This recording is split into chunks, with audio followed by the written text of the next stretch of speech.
Good day, everybody. How are you today? So, today is Friday, 29th. Uh, we probably won't have as many people on today because of the snow apocalypse that we received yesterday, and probably many people are still trying to dig out and get out. And yeah, I know we're not prepared.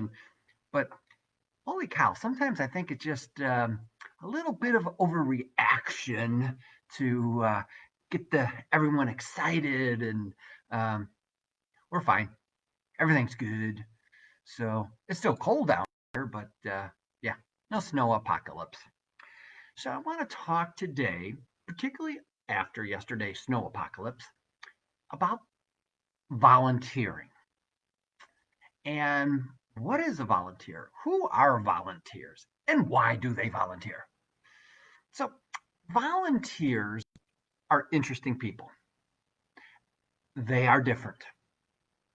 And I mean that quite positively. They're very different than you and I. And I'm going to tell you a little bit why. So, volunteer. So, I did some investigating on where did that word come from? So, some of the earliest indications of where this word comes from is back in the late 1400s, and it was a word that meant someone was giving of their own free will.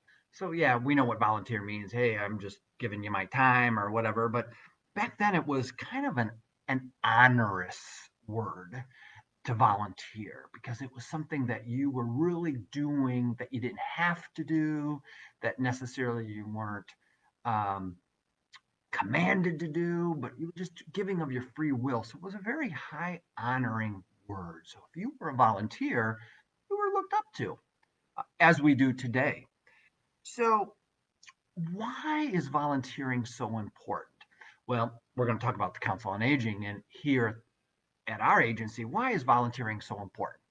So here's some numbers for you, because you know I'm a Rain Man numbers guy. I love numbers. So roughly we use about 30 volunteers a day, 5 days a week. So there's 150, and we need them 52 weeks out of the year. That's 8,000, 8,000 volunteers that we need to operate the magical show here. That's a lot of people. So I'm a guy that pretty much lives life by the 80-20 rule.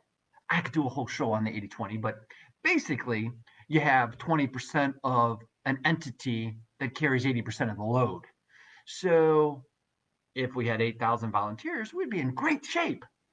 But we probably have realistically 200 to 250. It goes all over the place. So which means that we have many volunteers who do double, triple, quadruple the load of what we really need.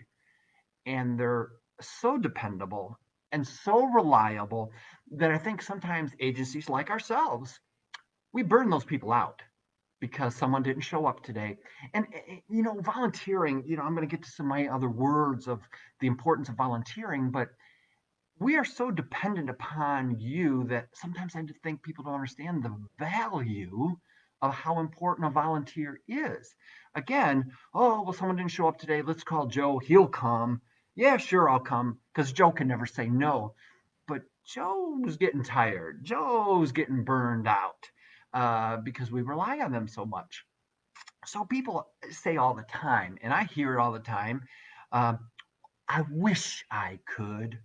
I don't have the time. Um, it's not my thing. All legitimate. Totally agree with all of them. I think I've used all those same excuses.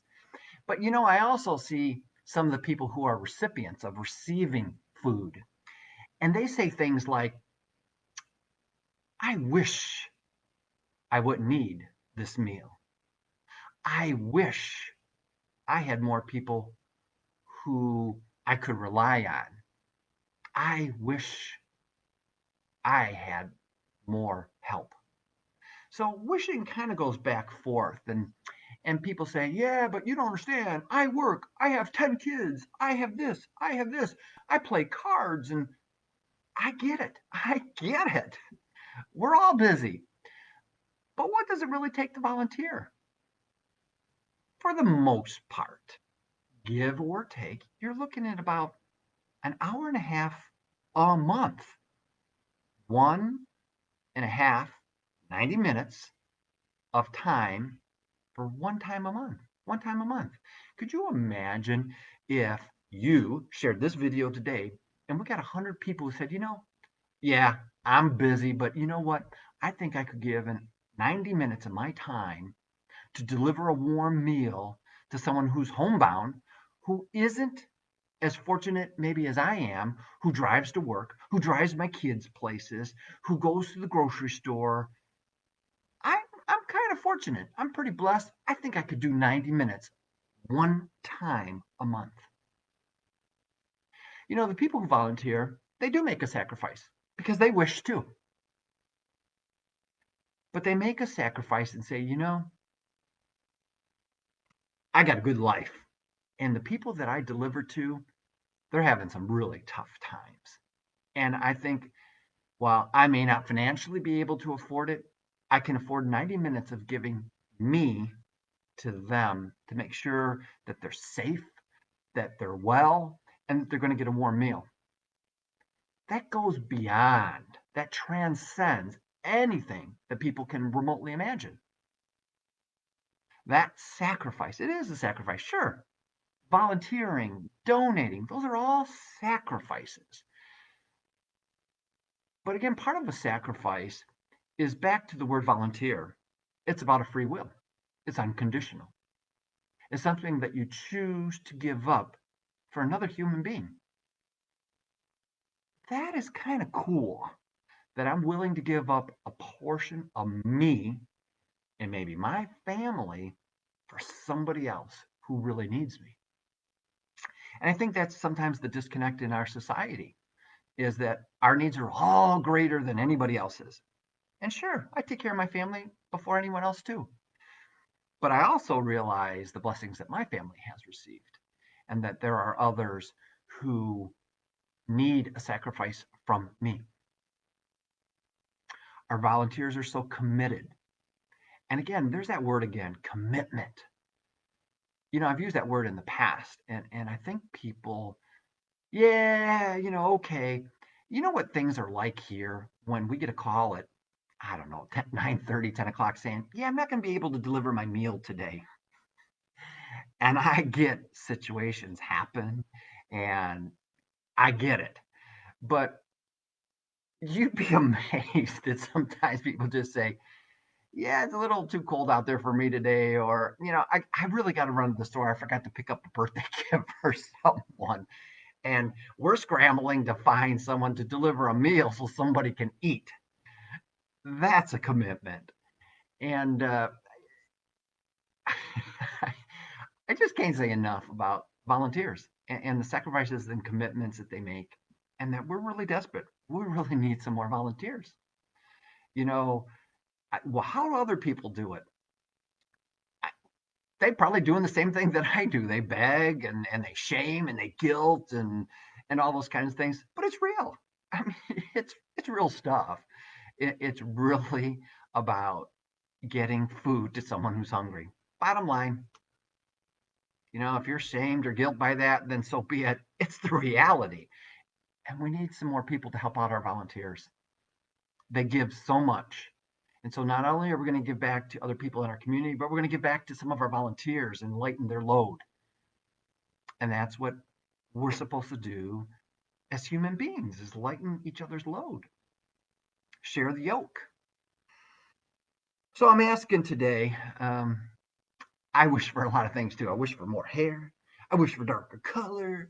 I wish for a lot of things too. But my wish today is that you would just think about 90 minutes, one time a month, of volunteering for us. Well, Rich, maybe I'm interested. How do I do that? Call 752-1717. Call us at the Council on Aging. Say, I'm interested in volunteering. You can talk to our people here about volunteering. What's it going to take? You got a training of I don't know, 40 minutes, 30 minutes. We'll show you what to do, how to do it. It's not that complicated. It's really not. It's about giving a little piece of this to somebody else. So you want to share some love? There's one way to share love, and it won't cost you anything. Now, if you'd rather pay instead of volunteer, we'll do that too. But that's not what this is about today. So if you're a volunteer and you're listening, guys, gals, thank you. Speechless. We appreciate you from the bottom of our hearts. And if you're interested in volunteering, please call us. So this has just been Rich. Rich, just Rich. Have a wonderful week. And every week, it's the same thing. It's about peace and being out.